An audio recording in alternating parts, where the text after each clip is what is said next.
నేటి రాశి ఫలాలు. మిథున రాశి వారికి ఈరోజు ఇంట బయట బాధ్యతలు మరింత చికాకును కలిగిస్తాయి. ఇక వ్యాపారస్తులు ఎవరైతే ఉన్నారో వ్యాపార వ్యవహారాలలో ఆలోచనలు స్థిరత్వం ఉండక కొంత ఇబ్బందిని ఎదుర్కొంటారు. మిథున రాశి వారికి ఈరోజు మౌనంగా ఉండడం అనేది ప్రధానంగా చెప్పుకోదగ్గ సూచన.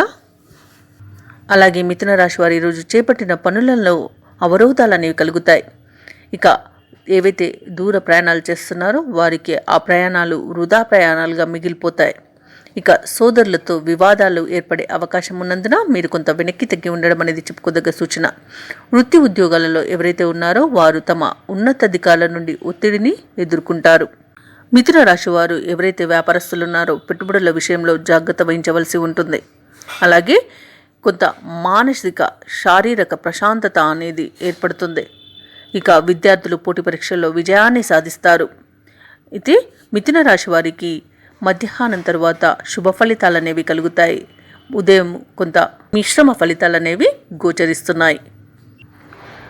మిథున రాశి వారికి మధ్యాహ్నం తర్వాత ధనయోగ సూచనలు కనిపిస్తున్నవి. వ్యాపార లాభం అనేది కనిపిస్తుంది. అలాగే నిరుద్యోగులకు ఉద్యోగ లాభం అనేది కనిపిస్తుంది. కాంట్రాక్టర్లకు నూతన కాంట్రాక్ట్లు అనేవి లభిస్తాయి. భూ సంబంధిత వివాదాలు ఏవైతే నెలకొని ఉన్నాయో అవి తీరిపోతాయి. కోర్టు కేసులు కొంత ఇబ్బందిని కలిగిస్తాయి.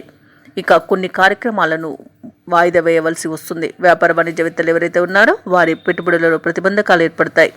అలాగే భాగస్వాములతో కలహాలు ఏర్పడే అవకాశం అయితే కనిపిస్తుంది. పారిశ్రామిక రాజకీయ వర్గాల వారికి గందరగోళ పరిస్థితులు అనేవి ఉంటాయి. ఇక విద్యార్థులకు నిరాశ మిగులుతుంది. ముఖ్యంగా మిథున రాశిలోని మహిళలకి కుటుంబ సమస్యలతో సతమతమయ్యే అవకాశం ఉన్నందున కొంత మీరు వెనక్కి తగ్గి ఉండడం అనేది చెప్పుకోదగ్గ సూచన. అలాగే మిథున రాశి వారికి రోజు అదృష్ట రంగులు తెలుపు మరియు గులాబీ, ప్రతికూలమైన రంగు ఎరుపు, అదృష్ట సంఖ్య 8. ఈరోజు మిథున రాశి వారు విష్ణు సహస్రనామాలు పారాయణం చేయడం వలన మంచి శుభ ఫలితాలను పొందుతారు. అలాగే పనులలో వచ్చే ఆటంకాలని తొలగించుకోగలుగుతారు. ఈ వీడియో నచ్చినట్లయితే లైక్ చేయండి, షేర్ చేయండి, అలాగే సబ్స్క్రైబ్ చేయడం అస్సలు మర్చిపోవద్దు. అంతా శుభమే జరుగుతుంది.